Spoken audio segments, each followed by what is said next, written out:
Hello, everybody. Good to see you.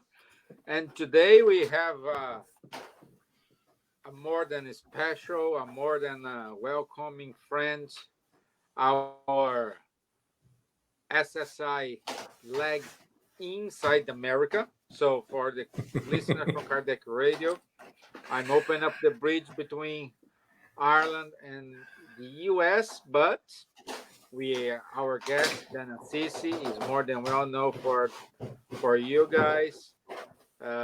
If you don't know he's Irish, don't tell him, please. Okay? Don't tell him he's Irish. Okay? But thank you very much, Dan. Thank you very much for be with us today. It's a pleasure to have you here. So, what you say, Dan? I'm It's so amazing. In a long time, we got a lot of emails. Where is Dan? Where is Dan? So Dan is here. I'm so happy to be you guys. Thank you for the invitation. It's always a pleasure to be with you guys virtually. As you were speaking, Stephen, I was looking at our beautiful background there behind our pictures, and I was reminding myself of the wonderful time we spent at the Cliffs of Moher, and just how much fun I have when I'm with you guys. So I want to thank you so much for making the time to have me, to be together. I'm just really happy to be with you. Great, great. So, in order to start, I will do the initial prayer.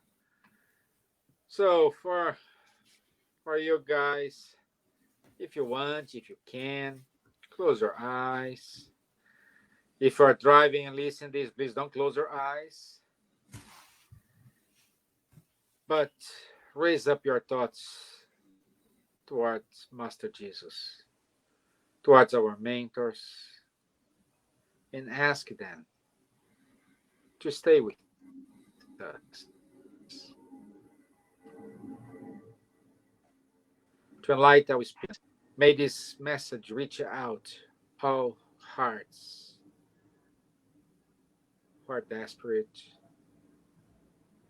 who are feeling some level of anxiety, who are sick, who are hopeless. May this message today reach them and allow them to reinvent themselves.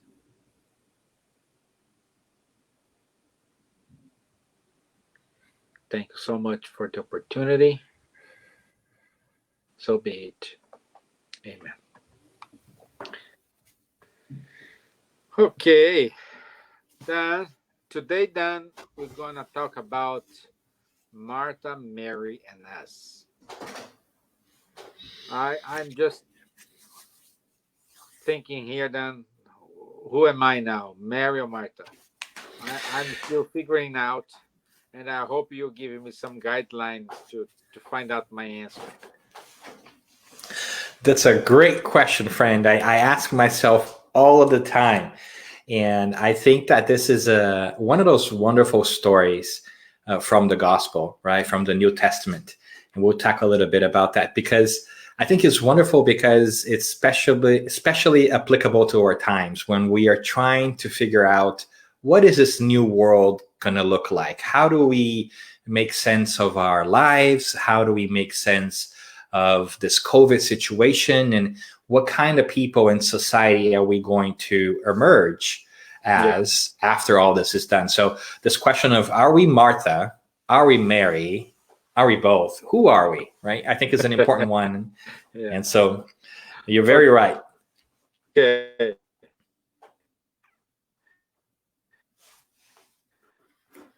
All right. Okay. So I upload here your deck. You can see on the screen. Great. Thank you. Okay. So, my friends, I'm behind the scenes. Break a leg. All right. Thanks, everyone. I just want to say again, thank you, Stephen, and hi to everybody who's out there and potentially watching today. I see some folks chiming in already. Hi, Cassia. Hi, Gabrielle. Hi, Elsa. Good to see you.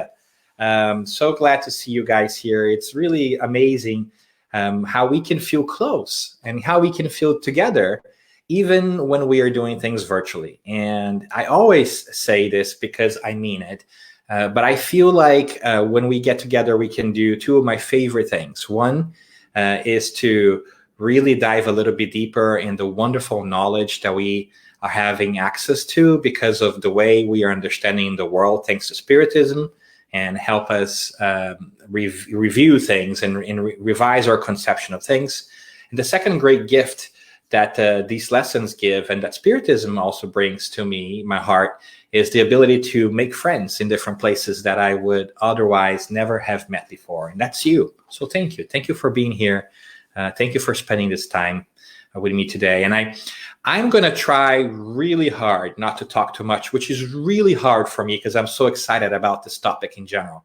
I love this story, and I am excited that we get to talk a little bit about it because I think it's so powerful and so wise and so applicable to our day. So I'm going to try to hold myself to as little as I can so that we can have a conversation and a chat after we talk. I hope that sounds okay to you. Let me know, as we go along, if we want us to go somewhere else, if you want us to dive deeper in different areas. I really wish that today we can call, the spirit of the gospel, these conversations between people and real life events that took place, and to see how they can enlighten and guide our own behavior nowadays so that we can be happier. So our story for today, as we said, is the story of Martha and Mary. I think that you might have remembered, seen or read or known about the story before. This is the story of Jesus visiting Martha and Mary's house. And while Mary is listening to Jesus, Martha is cleaning, and Martha complains to Jesus about the fact that her sister is not helping her. And then Jesus tells her that Mary really has the better part.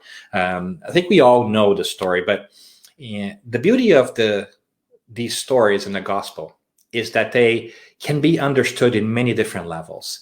At first, we have this narrative, we have this story about priorities, right? About whether we take care of cleaning our home or listening to Jesus. And I think that the message that we get out of this is clear. We know where our priorities lie. And I think that makes sense to everyone. But what I really like about this story and all the other stories of the gospel is that when we dive deeper, we notice different nuances. We notice different things that shed even more light into different ways of going about doing things. So I hope that as we talk here today, we are going to realize that Martha is not as shallow as sometimes we make her to be. So there's a lot of thought that goes into her dialogue and the things that she was doing. So I want to kind of go through that with you today. And if I may, I want to start by just basically reading the 5 different verses that the story comes from. We have this story. We're going to use Luke today. And so we want to make sure that we do that so that you can kind of just have a sense of where the story is. And then we're going to take some time to go through each individual part of the story, right? So bear here with me as we go through this and we build some context, and then we'll dive deeper. All right. So as I said, this story is also found in Luke chapter 10, verses 38 to 42. So just 5 little verses. So let's read those and then kind of talk about them. So it starts like this. As Jesus and his disciples were on their way, he came to a village where a woman named Martha opened her home to him. She had a sister called Mary, who sat at the Lord's feet listening to what he said. But Martha was distracted by all the preparations that had to be made. She came to him and asked, "Lord, don't you care that my sister has left me to do the work by myself? Tell her to help me."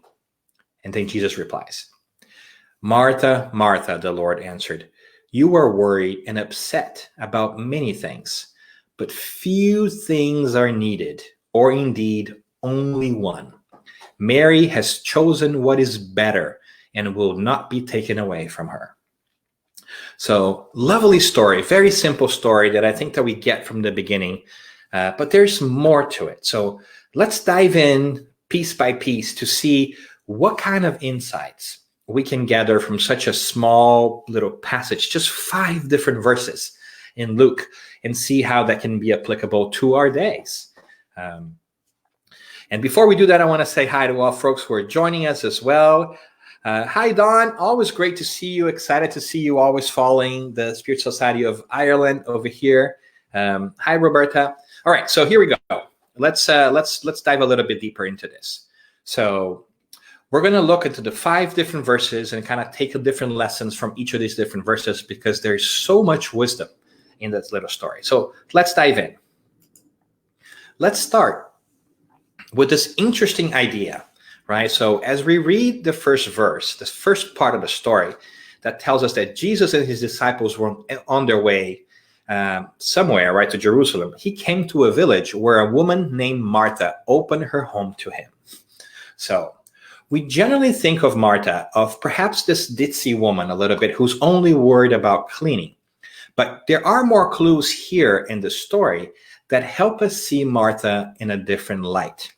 First of all, notice how it is said in verse 38 that it is Marta's home.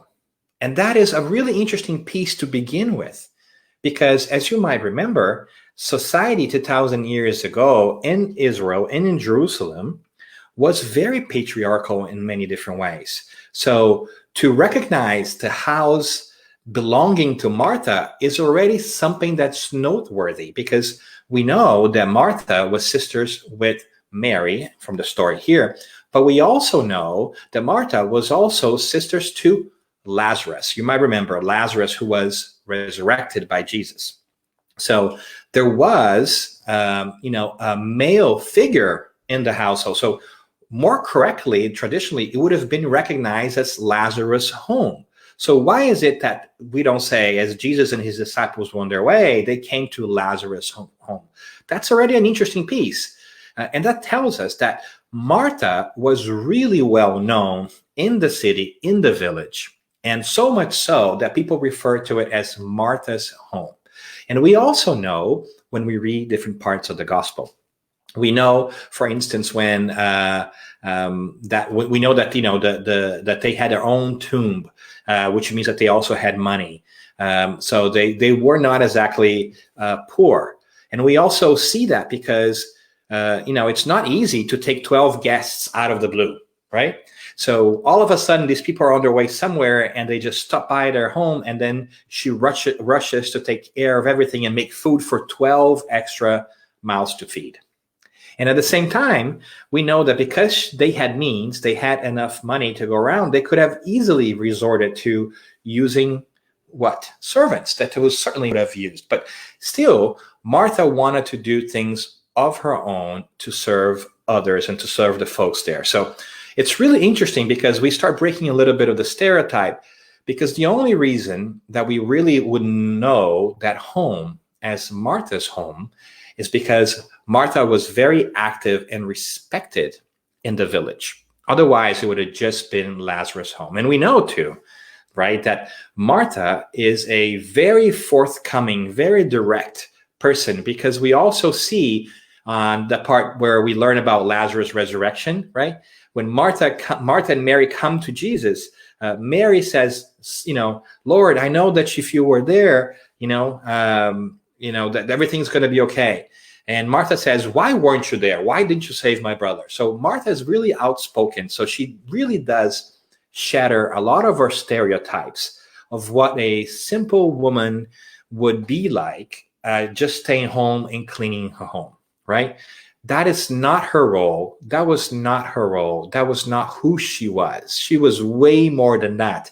And I think it's interesting for us to recognize that, because sometimes we see people very one-dimensionally. We just ascribe to them one role or one thing based on a quick impression. But when we look more deeply into that, we see that that's not always the case. So this first verse is really interesting, because it helps us shatter the stereotypes that we make in our minds about people. And Marta is not exactly a simpleton, not exactly just somebody cleaning a home, which there's nothing wrong with, by the way. She is somebody who's deeply caring for the 12 people that she has taken in all of a sudden, and she wants to give them their best. And that's why she's feeding them, and that's why she's cleaning the home without servants, because she's doing that out of the kindness of her heart. So we do well to break the stereotype about Martha. And if we do that, then we also should ask ourselves, what other stereotypes are we also holding in our hearts about the people that we encounter every day, or about the people who are near us every single day? What are the things that we can take to heart that would help us remember that we are constantly in motion, that we're constantly evolving as we have come to learn in Spiritism?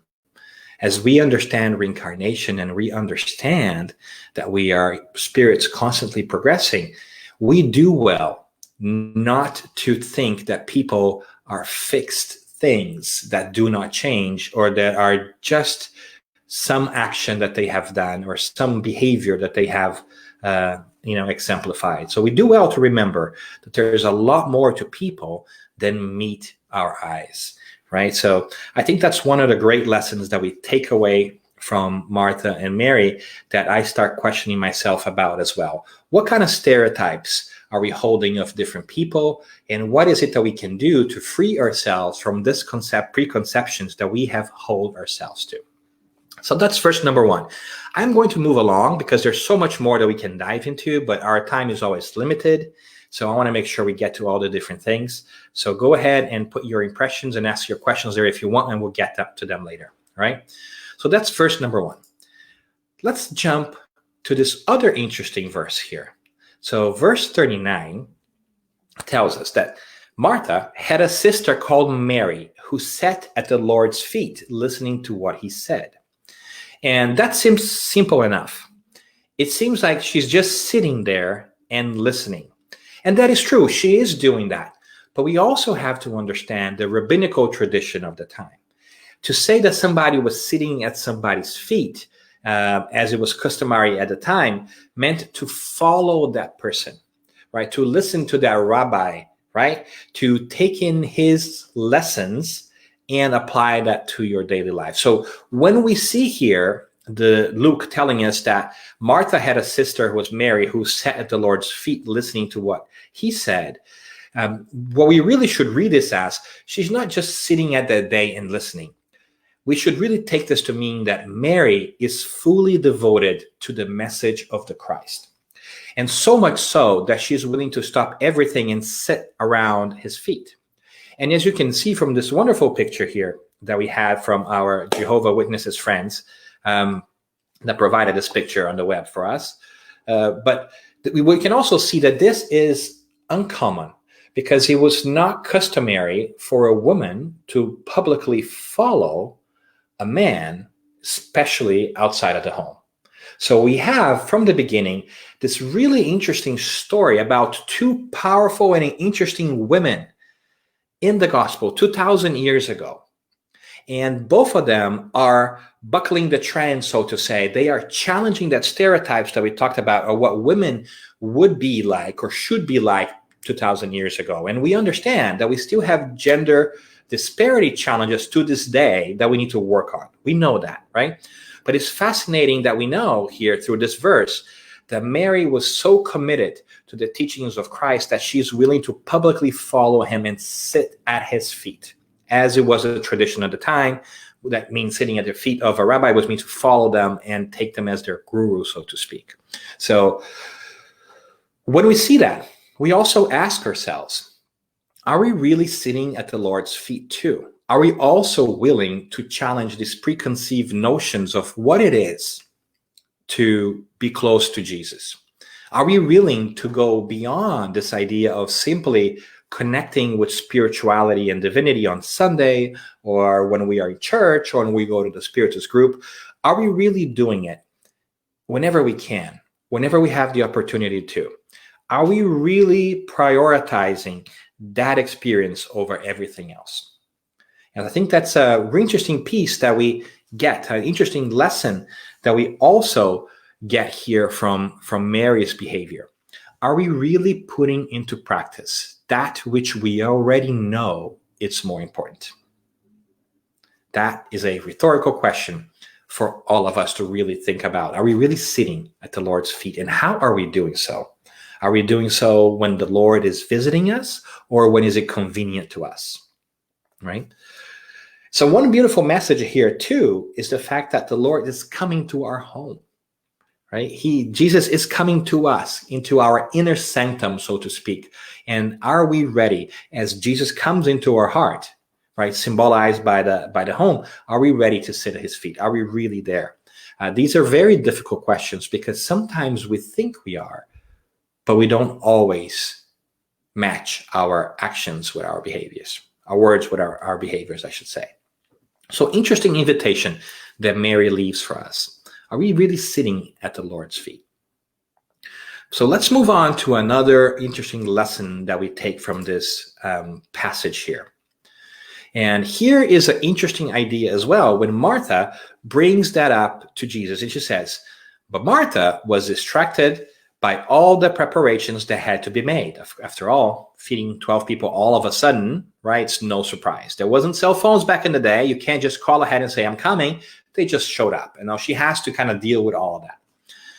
So she came to Jesus and says, Lord, don't you care that my sister has left me to do the work by myself? Tell her to help me.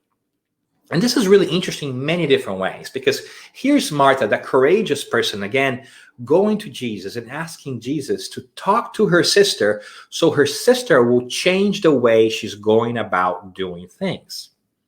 Now, the only reason that Marta would go to talk to Jesus about this, if you think about it, is if Marta had already gone to Mary and asked her to do things differently. But Mary hasn't. Mary has decided, right? Mary has decided to follow Jesus, and she will prioritize that.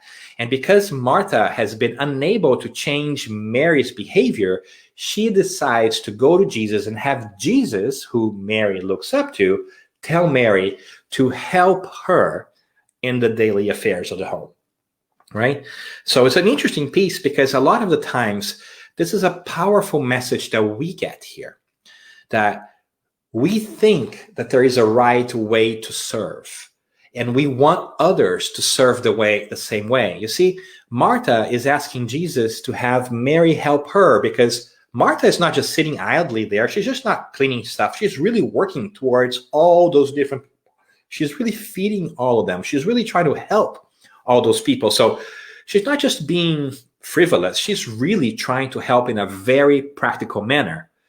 And she's also worried that Mary, as she follows Jesus, may find a lot of different challenges and pushes back because it was still a man's world. So Mary publicly following Jesus also creates problems for Mary. And Martha is also concerned for Mary and wants Mary to be okay and find a different way of serving and serving just like her.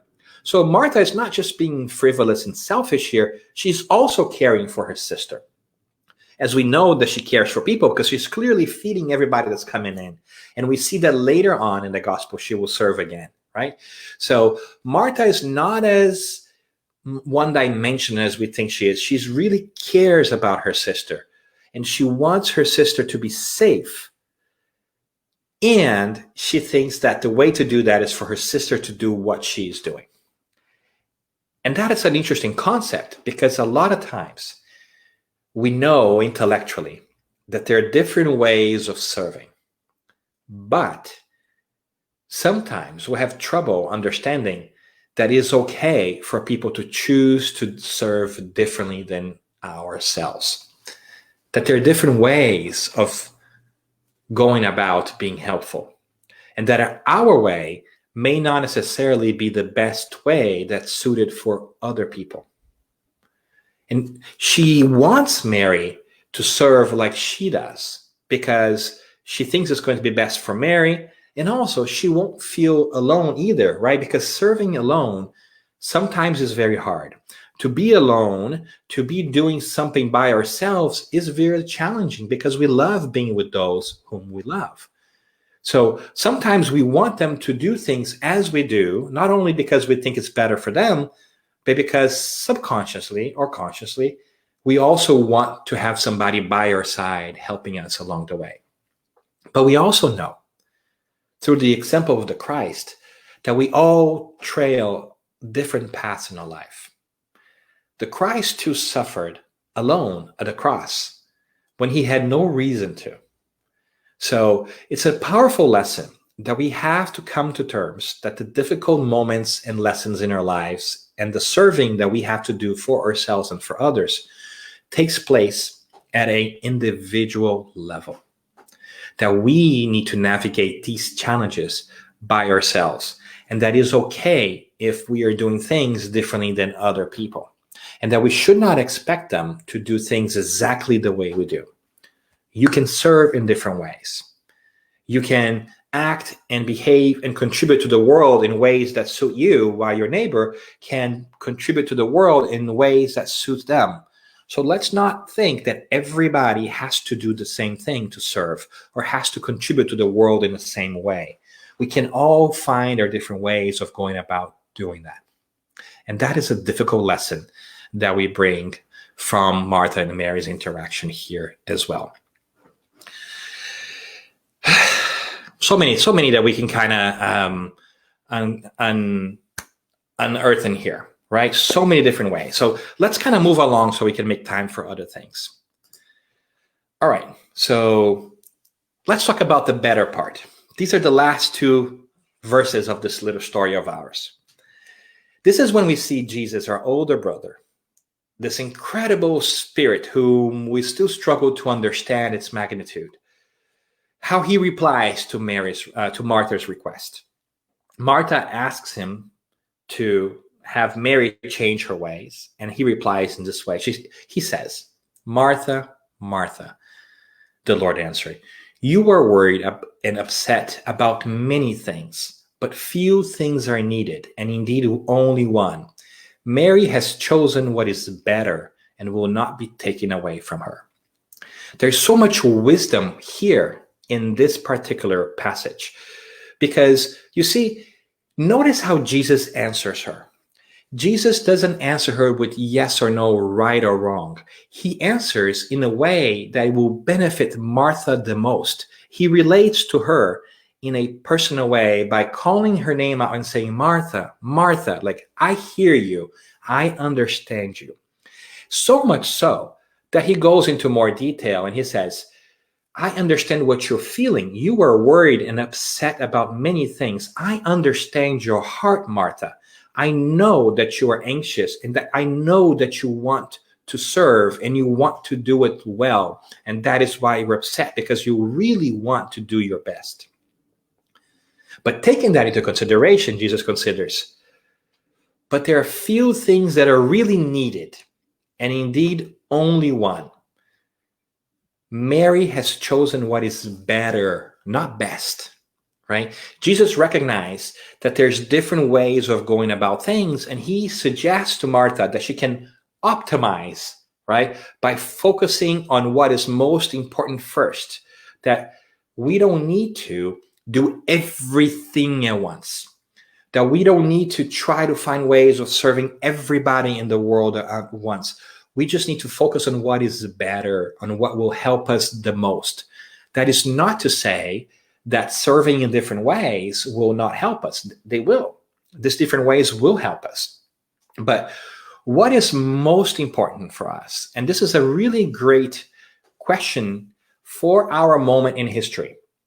As we are trying to figure out what to do in the world and how to figure it out, all of these different things, we might want to take some time to tone down our anxiety level as well, and not to worry about doing absolutely everything, but just figuring out what are the key things that are going to be most important to us. As we are all sent home during this time of COVID, we don't have to understand how everything in the world works and when everything will reopen again and how that's going to happen. We just have to focus on doing our individual best. taking some of that complexity away and focusing on what's most important to us, which is how we are going to respond to the world outside. Not how the world is going to respond, not fixing all the troubles in the world, but what is it that we need to focus on? And we know through Spiritism, especially when we are exposed to the evidence of life after life in a constant basis through mediumship and our mediumistic work and the books that we have that have been psychographed and so many more different things and so much knowledge that we have, by the grace of God, been given through the interaction with the spirits, we know as a fact that life goes on. And so if we know that life goes on, and we know that we are going to outlive this physical body, why are we worrying so much about things of the physical world when we should be focusing on the better part, the things of the spirit that cannot be taken away from us? Jesus has already told us elsewhere, gather your treasures in heaven, right? Because it cannot be stolen and it cannot rust. Right? So gathering our treasures in heaven is about working on our spiritual talents, our spiritual skills, our virtues, the things that are going to go with us, no matter where we are. So by this example, we know that when given a choice, we should perhaps benefit the most from focusing on developing spiritual virtues other than material virtues. So having the right food, having the right plates, having the right home, it's all important.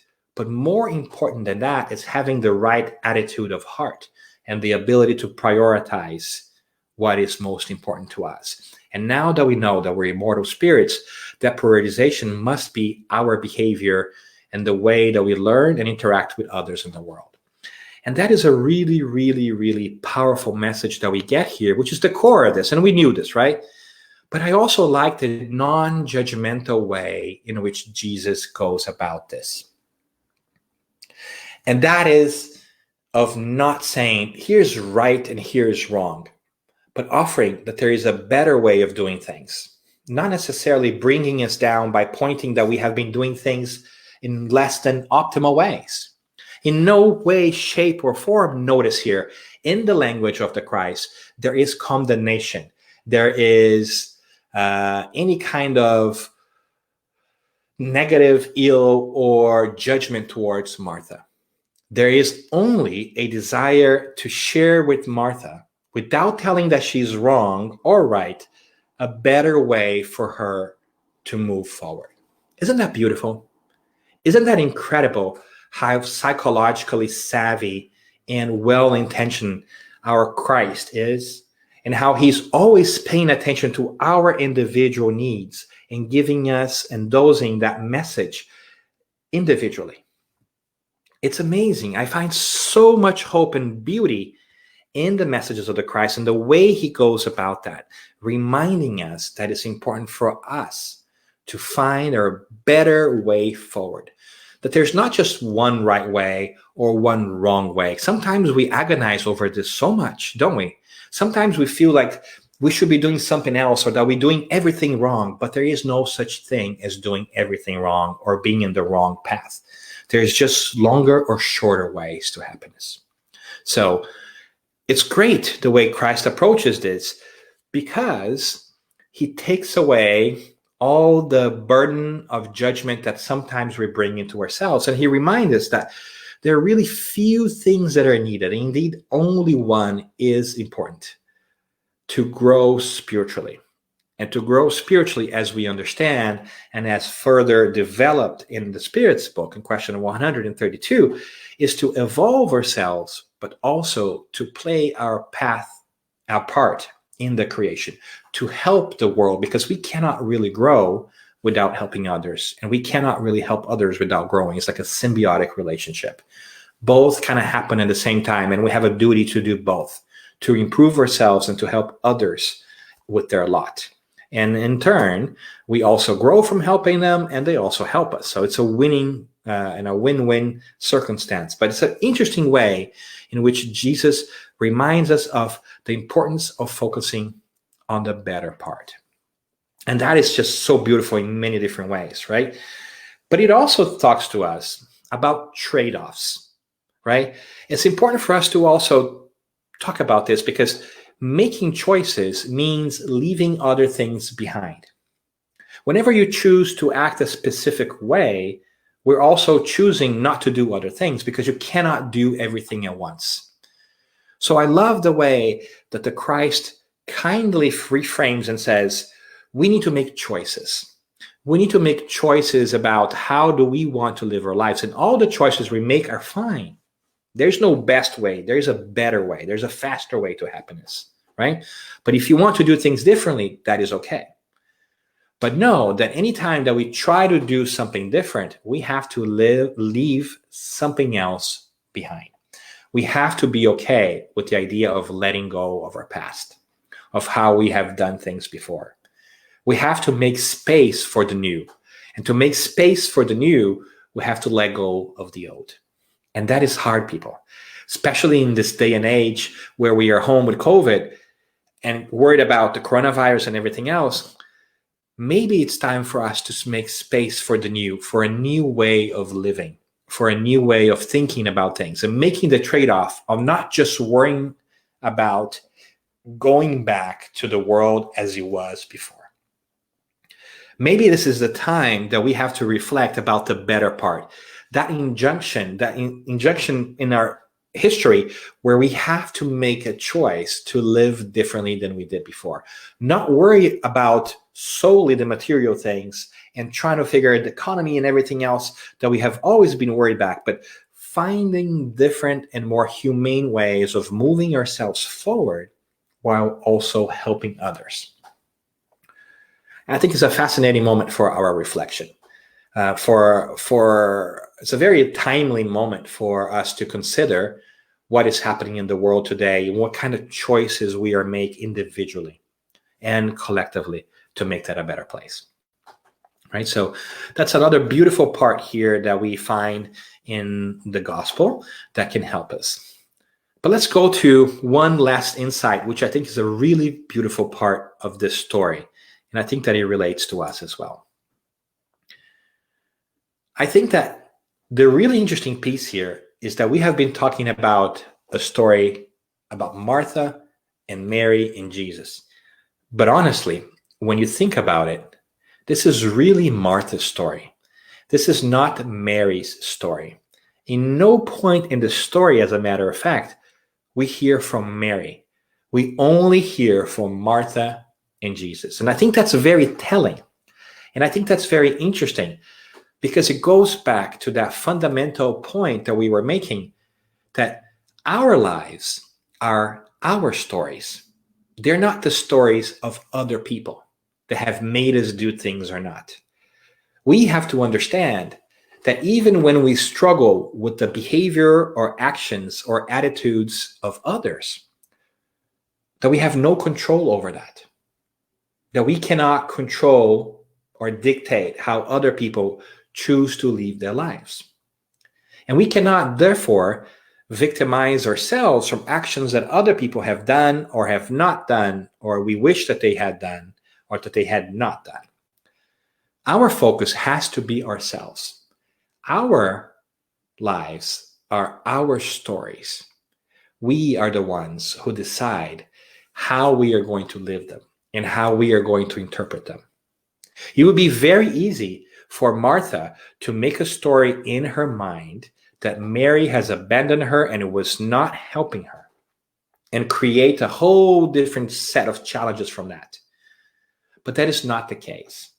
It was not Mary's behavior that made things harder for Martha.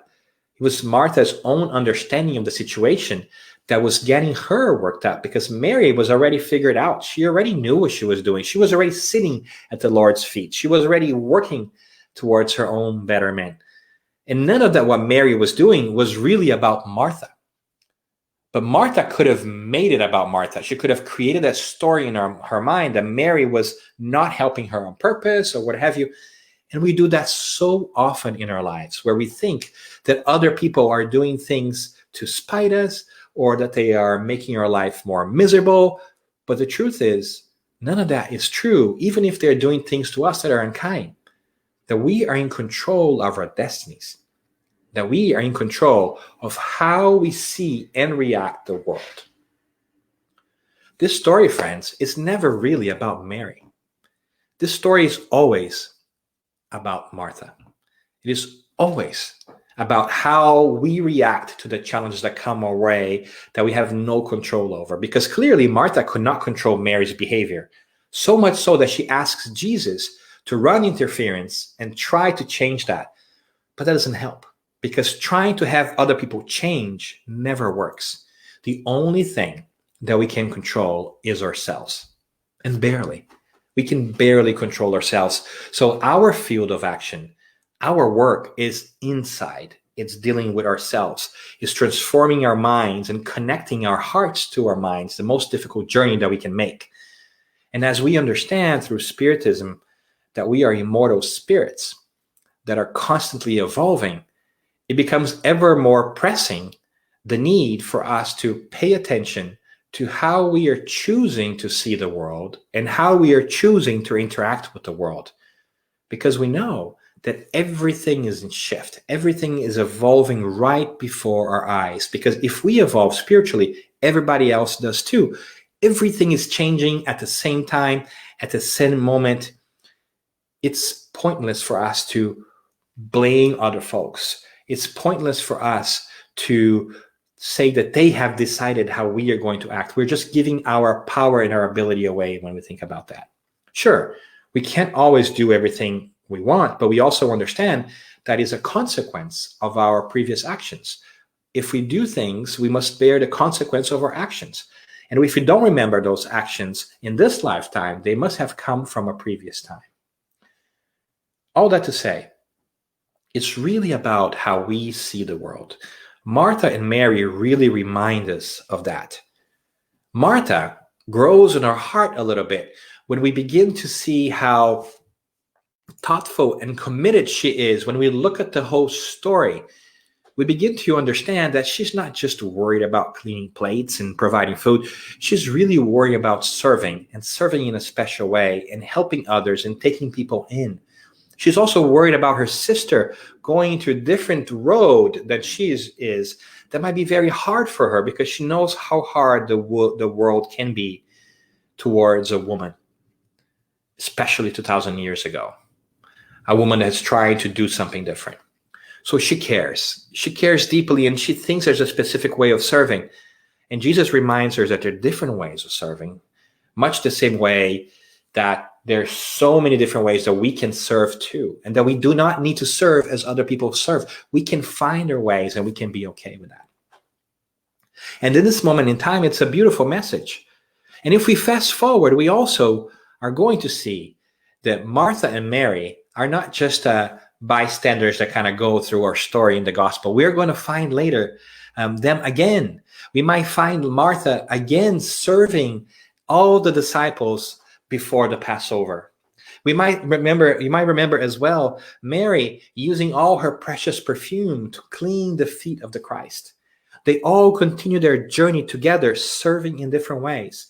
Mary dedicating her heart and love to giving everything she can to the Christ, and Martha doing the same way in different manner, serving everybody around her, making sure that everybody is provided. And it's such a beautiful thing for us to see how all of us can do beautiful things. Together, we can do beautiful things in different ways. We don't all have to act in the same way. We don't all have to behave in the same way. But when we understand the beauty of differences and how people take different paths, we can all move forward to that moment in time where we can be closer to the Christ. That is to say, when we can be closer to the spiritual message that helps us internalize our own growth and be better for the life ahead. And I think that's one of the many blessings of Spiritism, is that it brings us this different perspective to remind us that we are constantly progressing, that we're constantly on our road to betterment, and so is our neighbor. And so we must be tolerant of each other, and we must be tolerant with them, and we must be tolerant with us, and know that there's not just one way to serve. So we thank Martha and Mary very much, and of course the Christ that always speaks to our heart. And we go back to the original question that our friend Stephen asked. Who are we? Are we Martha? Are we Mary? And I think that we're both. I think that we're both in different times. There are times in which we are Mary, sitting at the feet of the Lord, and there are times which we are Martha, when we are wanting to change the world in our specific ways, and we want to have people behave differently. We can be both. And the good news is that the Christ will always come to us, will always be with us, no matter who we are. And the messages of divinity will always speak to our heart in an individual way, much the same way that Christ addressed Martha individually and specifically. So I hope that during this time of renewal and reflection that we're collectively going through, we can ask ourselves, what kind of role can Martha and Mary have in our hearts? Can we use them and their story to help us break stereotypes and reimagine a world that should be different than the one we left behind? Can we really ask ourselves where and how we are sitting at the Lord's feet and how we are really making time for that which is spiritual? Can we also understand that there will be challenges in our life and that we are going to feel alone? We're going to feel like we're serving alone, and that's okay, because learning takes place individually. And can we also always keep in mind this idea of focusing on the better part and seeking that which will go with us no matter where we are, even if we are in different bodies in different lifetimes? Will we choose to focus on virtues? And last but not least, can we also keep it in our hearts that everything that happens is our story? It's not the story of other people interfering with our lives. It's how we choose to see, describe, and write our future story. So we thank Martha and Mary, and of course, the Christ for their example. And we hope that the story may continue to resonate in our minds as we reflect about our own lives in these difficult times. And I turn it back to you, Stephen. Well, my friend, see, we always are sometimes in the fire and sometimes in the water, Very well said, friend. Sometimes we're just different, right? How is your mood on that day? Yeah, and we can see here a lot of comments, beautiful comments, but we do also have questions. I go straight forward to the question due to our lack of time. And one question is from Gabriel Inácio. Can it mean that we must clean our inner house, heart and mind, but whenever we come across someone in need, our duty is to help them and not just keep studying?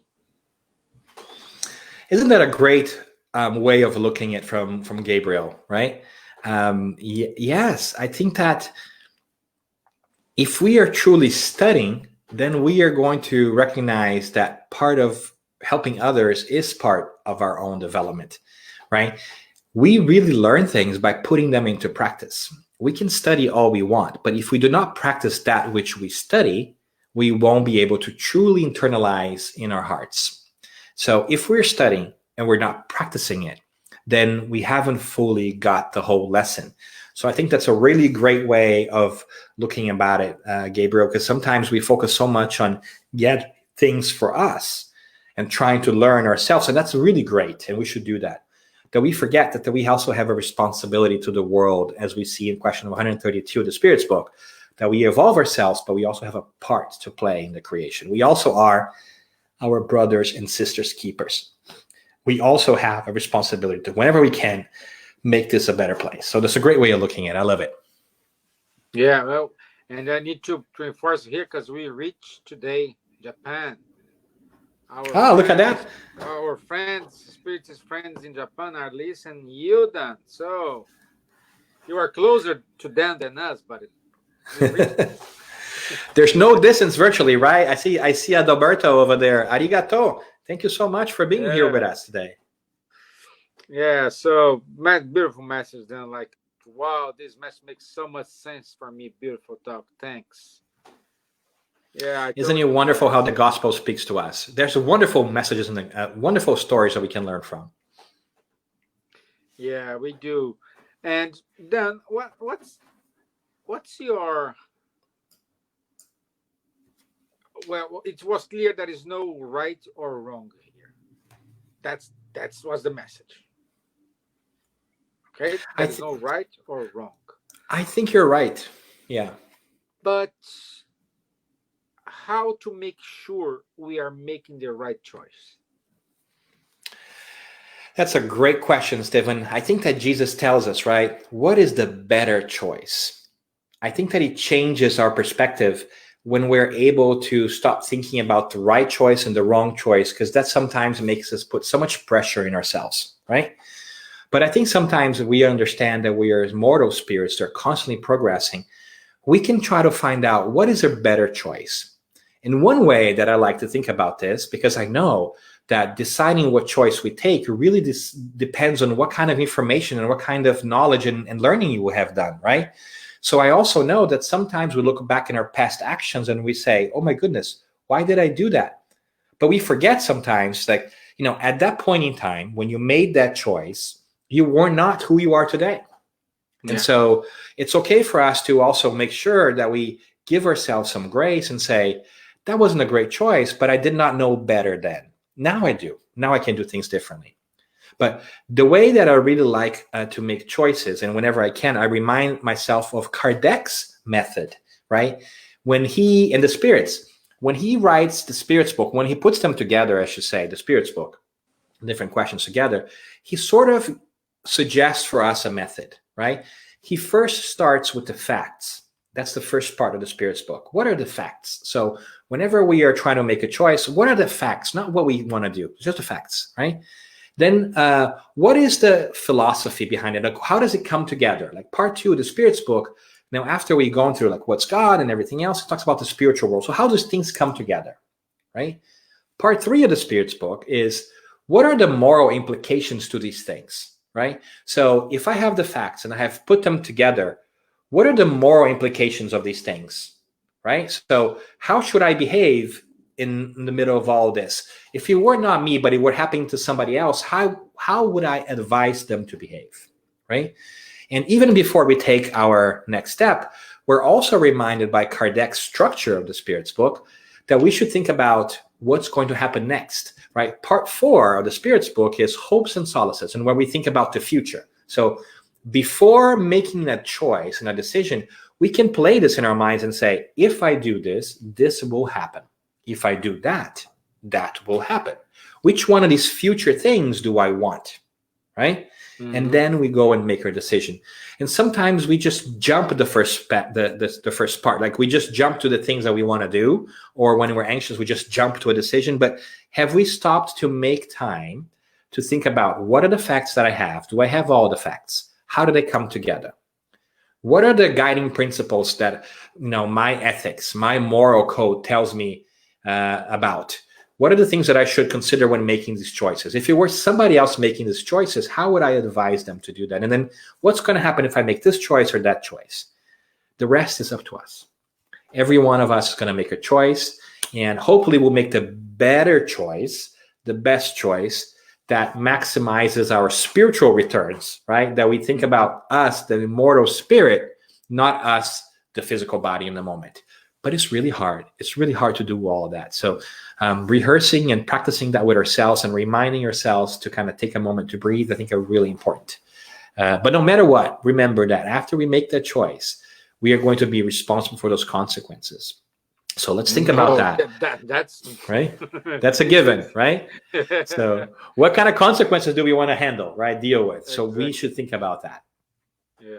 So Camila wrote here, oh my God, this message makes so much sense. It's never about the others. It's always about us and how we see the world. Wow. Camila, I agree. Obviously, I'm biased, but I agree. And I think Marta and Mary agree. And I think Jesus does too. Right? Yeah. And we have another question here. Our friend Vanderlei. It seems the perfect match would be to mix the best qualities of Marta and Mary. If so, how? Yes. Hi, Vanderlei. I agree with you. I ask myself, sometimes in the beginning, as Stephen was also talking, who are we? Are we Martha? Are we Mary? right? I think it's kind of like a spectrum, right? It's not like one or the other. It's not a right or wrong. Is, well, how much of Martha do you have in you, and how much of Mary do you have in you? And it's okay for that to move around in different parts of your life and different moments too, right? Sometimes we have a lot of Mary in us. Sometimes we have a lot of Martha in us. It's wonderful when we can do both, right? When we can listen and devote ourselves to the Christ and also roll up our sleeves and work like Martha did, right? So what a wonderful pair Martha and Mary are. And how much learning must each one of them must have done by being with the other. And how great it is to have people who are different than us showing us different perspectives. So that's the challenge of our times. Can we learn from others? Can we take some of their style and add it to our lives? And hopefully they would also learn a little bit from us. But that, I think, is a great practical question for us, is how much of Mary are we? How much of Martha are we? Which way should we go in different parts? And how are we acting? What are we doing? And how are we acting towards becoming a little bit more of Martha and a little bit more of Mary? Right? It's a great question. It's hard to have one without the other, right? Yeah. It's hard to have just Martha and no Mary, and no Mary, no Martha, right? Well, it's that always the lesson. You know the theory, but you don't know this in practice. Mm-hmm. So we need to practice. And practicing means you will do something not wrong, but you will do some mistakes. And then you need to recognize, and as you said, you have to have the grace and say, hey, I made a mistake. I'm so sorry. Yeah. I think that's a great point you make, right? And I think that's everything to do with what we are really talking about, right? Yeah. And how do we put that into practice? How do we do that, right? How do we put that into fruition? How do we make that things happen? Well, I do believe that the only way to practice this is watching our behavior, our attitudes. If you screw up, because we will, We will. Admit, say I'm sorry, try to fix in the best way, and move on. That's what we can do. When is it, Steph? Isn't it interesting that we have such a problem with failure, right? Yes. We have such this barrier with failure, and we think that failure is final, right? And so we avoid failure, and we're so embarrassed of quote, quote, failure. But there is no learning without making mistakes. We can't possibly be perfect, right? So why is it so hard for us to deal with failure? I think it has a lot to do with insecurity. We're so worried that people are going to think that we're not good enough, right? Because we're so worried about what they are thinking, because we haven't realized it's our story, it's not their story, right? It's a really interesting point you make. I think we are going to make mistakes, and we're just going to have to get better at it, and we're going to recover. It's not about the mistakes, it's about how do we recover from them, right? Yeah, like today we are the highest top today is like the scientist. In order to find a vaccine, they need to make a lot of mistakes, a lot, not wrongdoings, but they need to try a lot of time until they reach the perfection. Mm-hmm. And it's not different from us. Not at all. We also experiment, right? We don't know how to behave, and we try acting in certain ways, and then we say, oh, that didn't work right. Let me try something else. Now I know what does not work, right? So mistakes are a great way of learning, because now you might know how not to do something, and you can kind of get better at doing that. But we shouldn't let that hold us back, because if we just have the fear of making mistakes, then we're going to avoid trying new things. We're just going to stay where we are. And if we do that, then how do we move forward? How do you move forward without taking a step forward, without trying something new? You don't, right? Exactly. So then I think we unfortunately we reached to our time. We need to release everybody to put in practice the lessons learned today. Uh, that's the good thing. But my friend, thank you very much for your time. Thank you very much for your inspirational thoughts and words. As you can see here, all the time I was popping up a lot of messages. So, you have your chair here in Ireland. Thank you. And thank you Thank very you. much for your time. No, thank you for having me. I feel closer. I feel like I traveled. I get to be there with you. I can picture, SSI's room in my mind. I can see all your faces. So thank you for giving me the opportunity to travel in my mind, in my brain, and to be somewhere else other than my house. And today, if you want to more about Dan, today Dan will be with Divaldo. I know that's going to be pretty scary, people. Yeah. Okay. So, well, Dan, that's not a place to make a mistake. Oh, many. I'm sure I'm going to make many mistakes. Well, no, but I think it's 7:30 Brazilian time, 7:30 p.m. Brazilian time. So, if you want more about them and see this perfect storm, Divaldo and Dan. Poor Divaldo. 7:30 p.m. So once more, Dan, thank you. And yes, guys, Elsa is reminding me. Yeah, it's gonna be in Portuguese. So unfortunately, there is no translation to English. But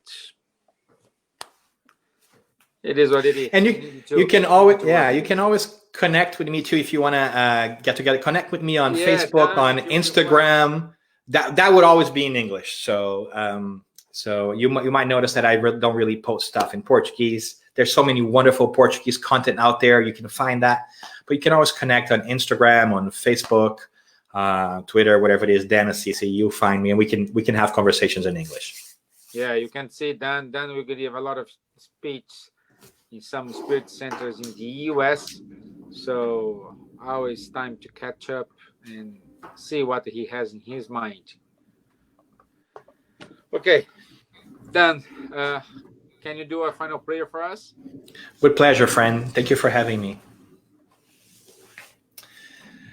We take a moment to reflect and put ourselves at ease, feeling the peace in our heart that comes from connecting to our true and inner essence, that of the immortal spirit that we are, created by God, here in this planet to learn and grow, being guided and assisted by wonderful souls and spirits, such as our older brother, the Christ, who comes to visit us every time that we invite him in our home, in our hearts.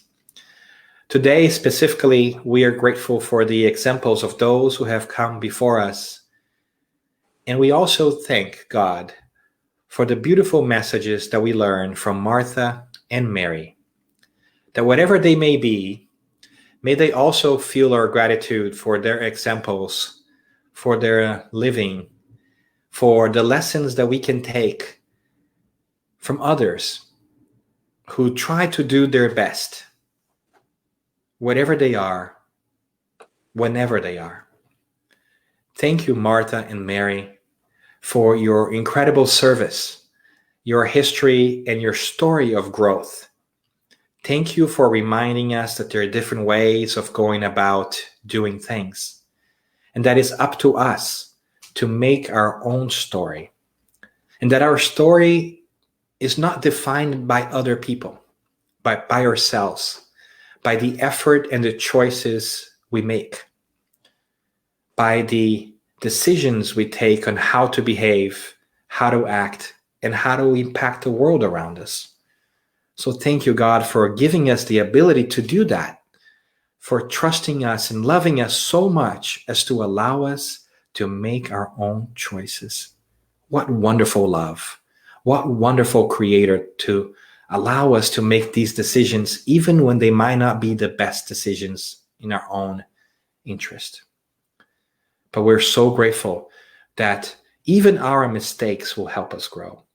And so we lift our hearts in joy as we gather together virtually here in California, out there in Dublin, in Ireland, in the UK, in Japan, and elsewhere, reminding yourselves that no matter where we are, in place or in our lives, we are always moving forward under the guidance of our older brother, the Christ, representing God for all of us. So let's feel the joy and love of taking the beautiful messages of the Christ into our heart as we prepare to make a difference in the world. And let us not for a single moment feel discouraged or hopeless, because God and the Christ is watching out for us. Thank you for a chance of being together and talking together. And I hope that more and more we can reflect on a way forward, because together we can do beautiful things. God bless us all. Amen. Amen. Amen. So, before I close the bridge, I would like to say, uh, please follow us on Facebook, Spiritism Society of Ireland, on YouTube. Our activities, we do have lives every Tuesday and every Thursday. Also on Tuesday, our healing team, they get together. So if you need a prayer, please send an email with your name and the name of people you want to spiritismisland@gmail.com, spiritismisland@gmail.com, and they will add their name, this name on the list. Also, every Wednesday at 8 o'clock p.m. Irish time, we do have the Spiritist Book Study Group. So if you want to join, please send an email to spiritismireland@gmail.com, and they will send you the link for the study. And also, at least but not at last but not least, we do have on Sundays our talk every Sunday at 11:15. So thank you, everybody. Thank you, Dan. Be well, people. Bye-bye.